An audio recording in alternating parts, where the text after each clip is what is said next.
Hey guys, AlduicS here, and we're back with Season 1, Episode 3 of Oshi no Ko.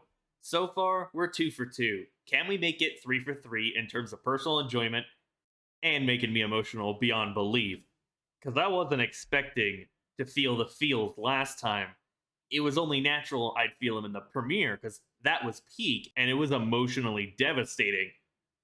But seeing Ruby achieve her dreams, make it into the performing arts department, sign up with Strawberry Productions, who's made a comeback, established an idol department once again after so many years since B. Kamachi disbanded, seeing Miyako step up and raise these kids, seeing the director impart wisdom upon Aqua, kids should dream, and push him forward, and with the return of Kana as well. All I know is it culminated into something truly fantastic, and I can't wait to see what's going to happen next. How will Aqua be roped into acting once again? Will he join the performing arts department of his own free will? Or will it be with convincing from Kana and Aqua and perhaps even Miyako and the director? What roles will he get? When will we progress the revenge plotline? What clues will we get? Will we even see it come to fruition in the remainder of Season 1 itself? Because the manga's still ongoing, y'all. I don't think the plotline's been resolved yet. And with that said, check out my links down below. Support me on all those platforms. If you want the full version, head over to my Patreon. Make sure to leave a like, comment, subscribe. Hit that bell to be notified when I upload next. And in 3, 2, 1.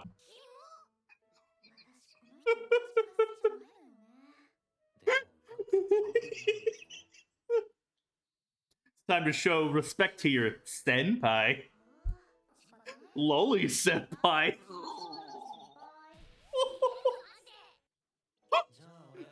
Alright, I think I'm going to enjoy the dynamic between Ruby and Kana.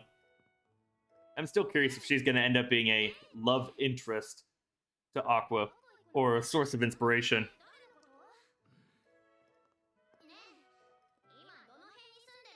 Of course, she'd want to know more about him. It's been so long as she thought he quit.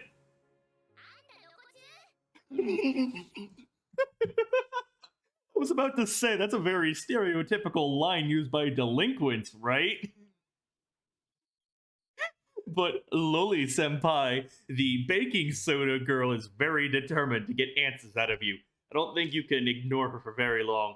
All I know is the more she talks, the more she interacts with Aqua and Ruby, the more screen time she gets. Kana's slowly becoming best girl, y'all.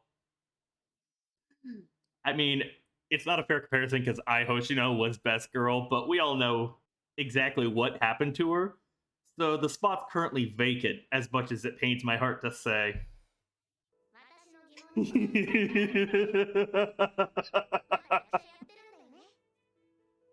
She's so cute. Oh, come on, forge those bonds, Aqua.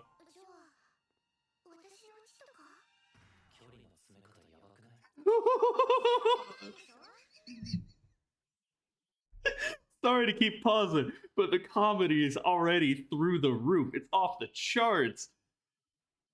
I would have thought she was putting on a performance because she has her acting skills, all trying to elicit a response from him, but it also seemed pretty genuine. And I'd agree, it's very extreme for the first time catching up with someone after so many years of just going, you want to do karaoke? No?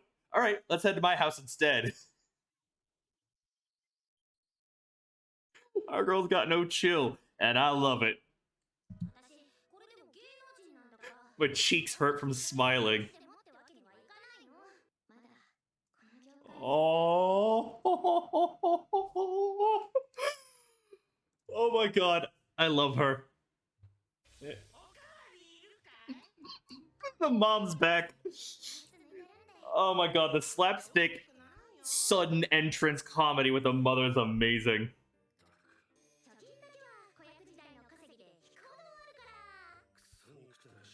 Now that's a smart child actor, one with actual decent family and or parents in general. Ones that didn't actively try to steal her earnings away. No, she was able to save it up and then can use it in her middle school, high school, and even adult years and add onto it instead of blowing it all and then leaving them to flounder for themselves. You see that story a lot in Hollywood when it comes to child actors. There's a couple notable ones where the parents took advantage of their children and the earnings they made went way too far with it. There's some very tragic stories out there that end with death as well. I like the camera work. The cinematography is on point once again. And the pretty eyes, too. Fortunately, your wily woman charms won't be able to convince him right away. Oh, oh my god.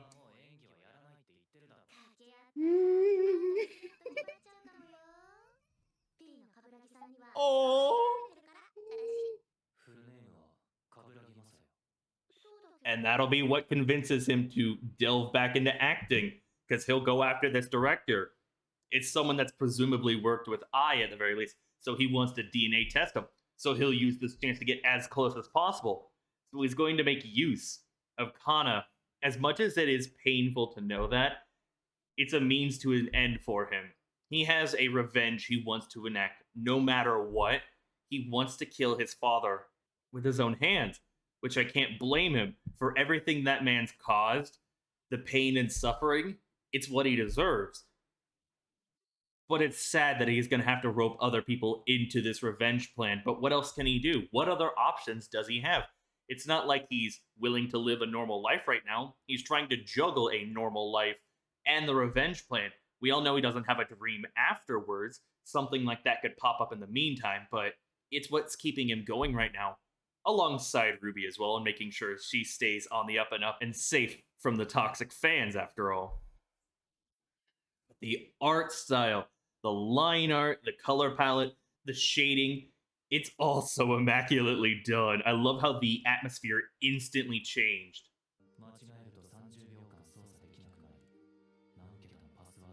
How many years did this take?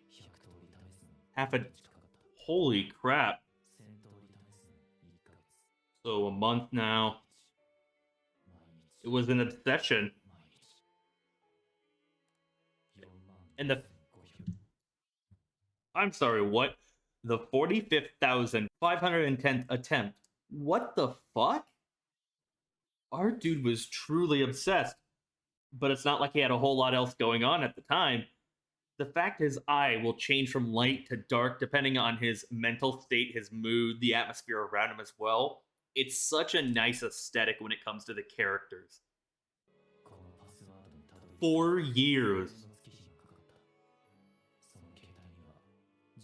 Taro Ayakua, Ida-san, Shinya Ikeda, Ishikawa-san, Gorito, Endo, producer Ota, Yuko Okijima, Toyo.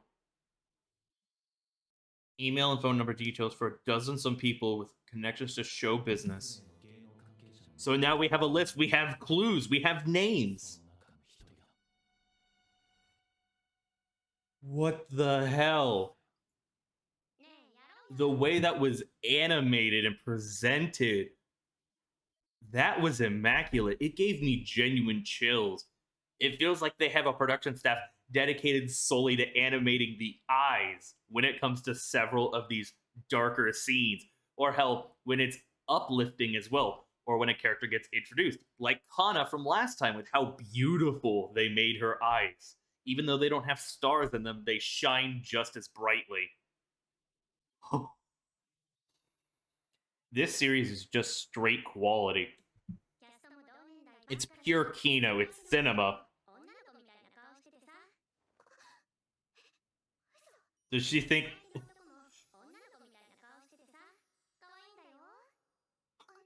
Does she think he's into BL? Oh, the misunderstandings. Hopefully this turns out for the better and improves their relationship.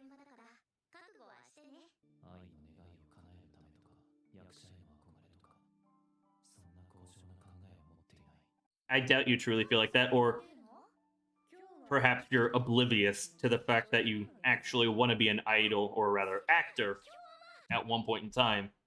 And it could be that once everything is said and done, you will fully lean into the acting industry and the acting jobs. But for now, it's hard to think clearly when you're so focused on revenge, when you're so absorbed, your personality and your character are distorted by it. Your thought process is dominated by it. Will the reviews and stars rock up with his appearance? Will he steal the show?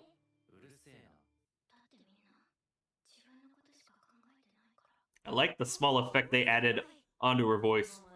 So like it's streaming through a laptop.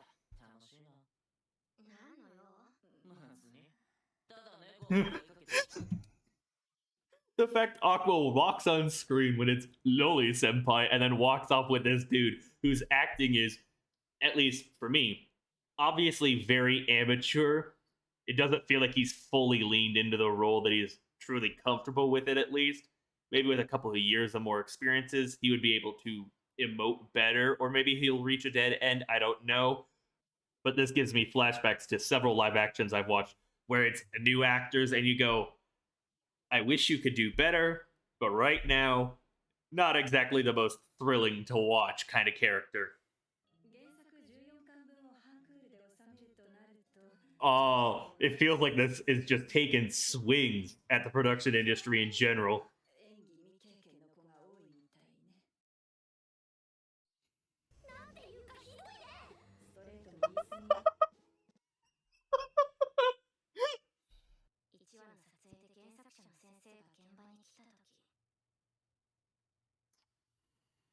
Oh.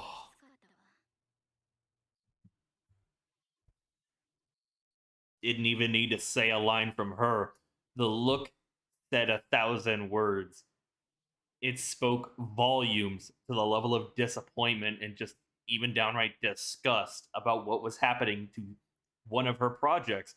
Essentially, a child she put so much time into.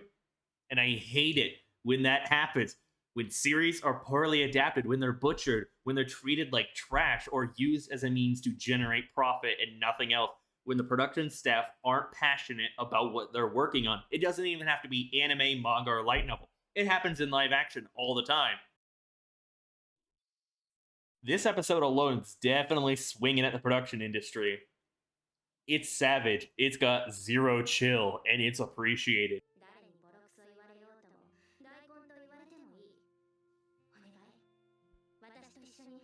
Oh, even Shock and Aqua, damn.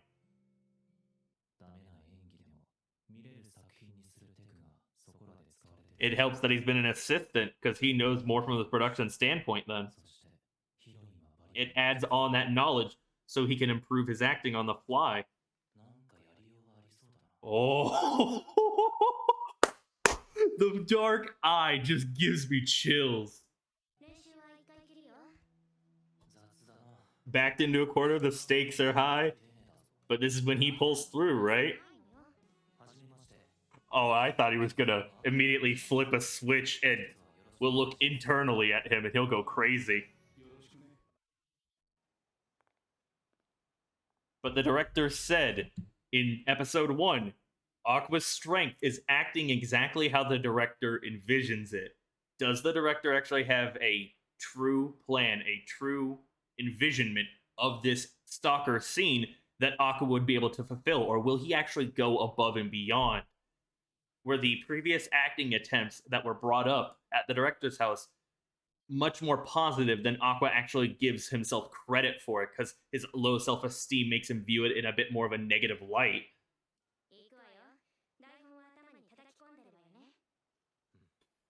Not ready, but here we go.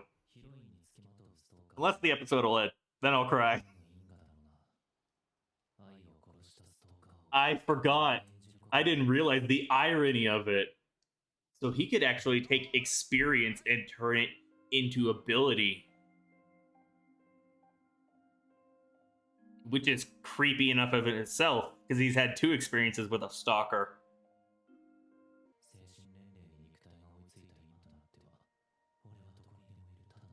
I mean, yeah, I guess that is partially why it stood out so much. The disconnect between appearance and his words and action.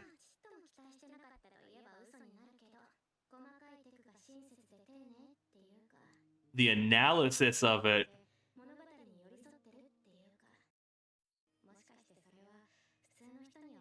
She's truly been watching him. She cares that much. Damn. I really like that.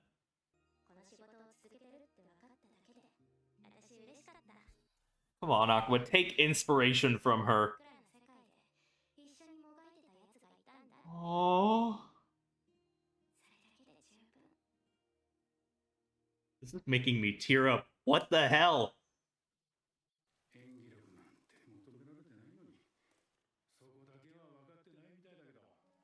This scumbag's the type of director I hate, one who doesn't actually give a shit about the source material, about the project they're working on. Just want to make a quick buck. The ending song kicked in. It ends there, of course. It feels like a shot straight out of the ending as well. This, specifically.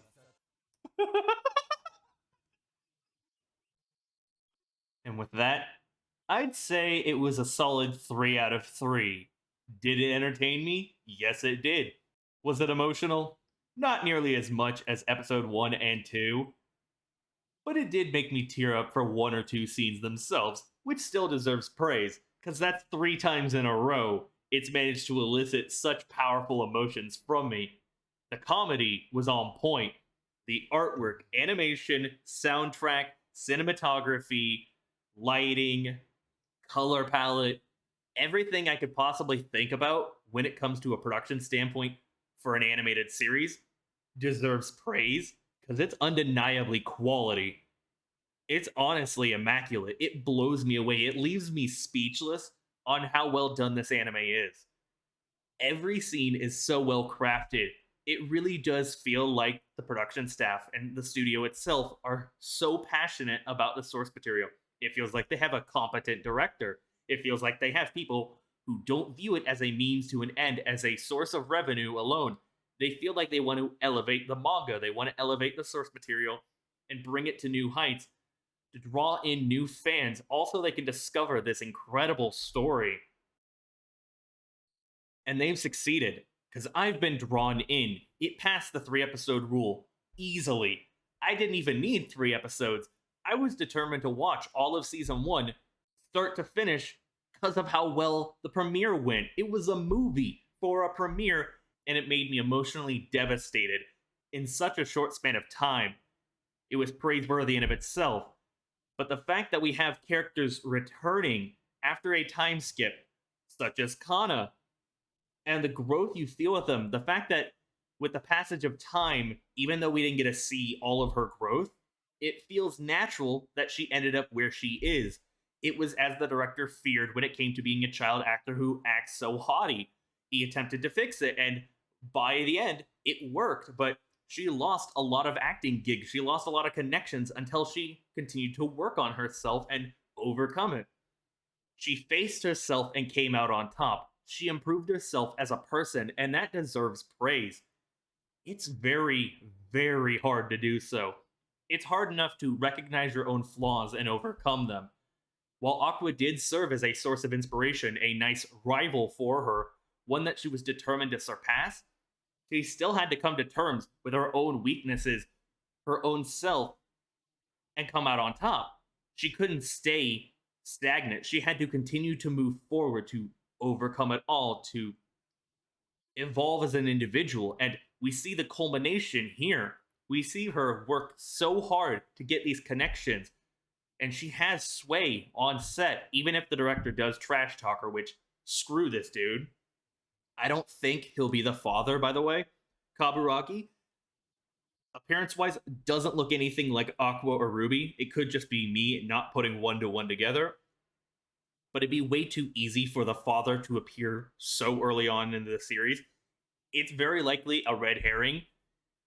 But at the very least, we all got actual clues. We got a list of names and people that I was in last contact with on her private cell phone that Aqua managed to unlock after 4 years and 45,510 attempts. Our boy was obsessed. Our boy ain't right in the head. But what can you do when you're a reincarnate? You have a medical degree from your previous life, and you've been traumatized by seeing your mother and favorite idol murder before your very eyes in an emotionally devastating scene.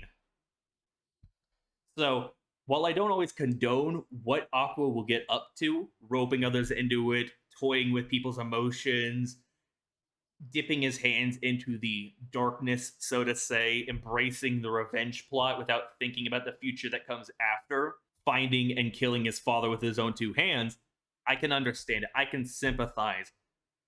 He's on the warpath, and it's very hard to drag yourself out of the depths of that darkness. We see it in the ending song where he's seemingly drowning, or it's the opening, could be mistaken. Emotions running high affected my train of thought, but I digress.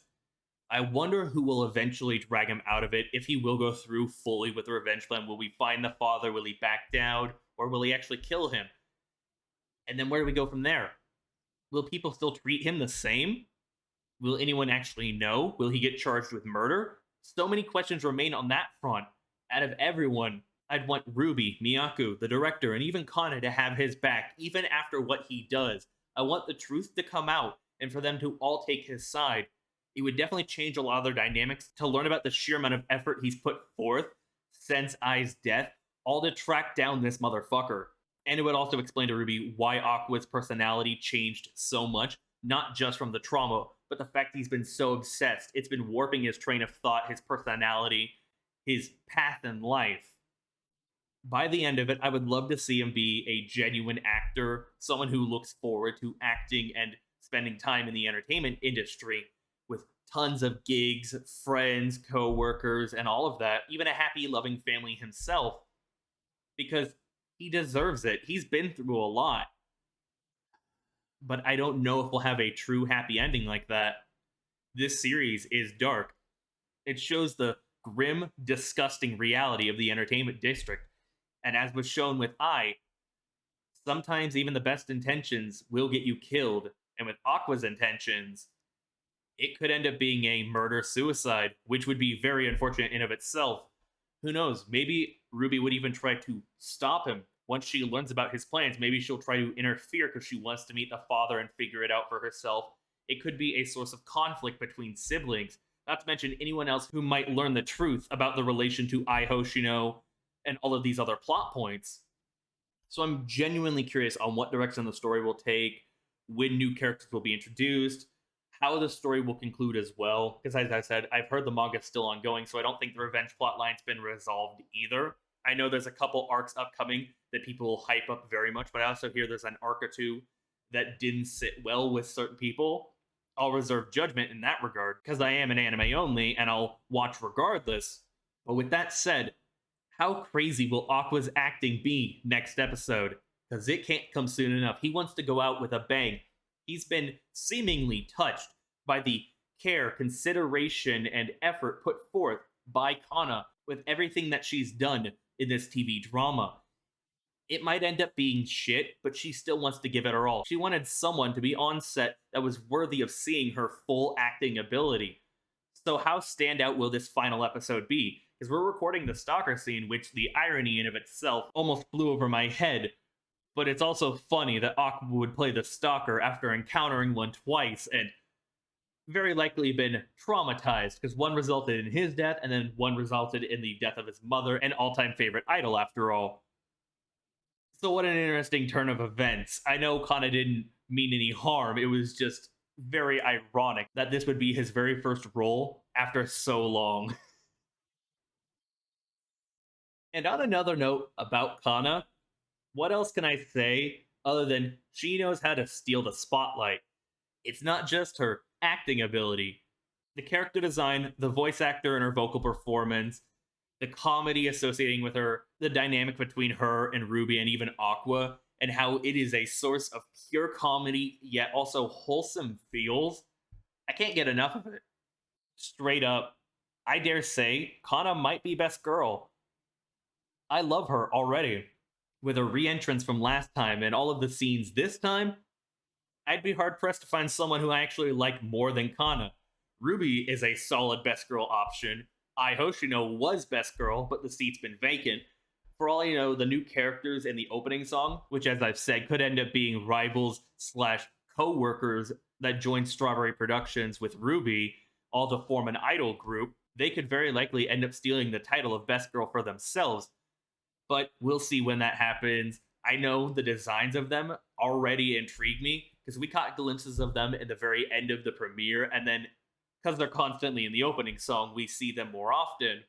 So I'm definitely excited to meet them, no doubt about that. But all I can say is, how could you not view Kana as best girl as an anime only with these 3 episodes? Because, damn, such an absolute delight on screen.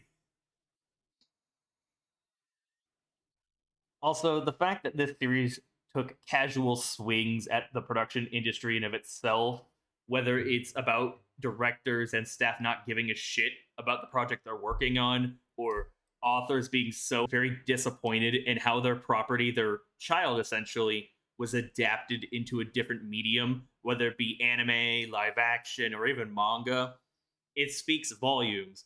I wonder if this is the author's way of poking fun, perhaps, or addressing a genuine issue. It definitely feels like both. The writing's been pretty clever when it comes to this show, so I got a feeling it is intentional regardless, but it's written in a way that it's not meant to be taken out of context as a direct attack on anyone that he's ever worked with, is how I'd probably phrase that.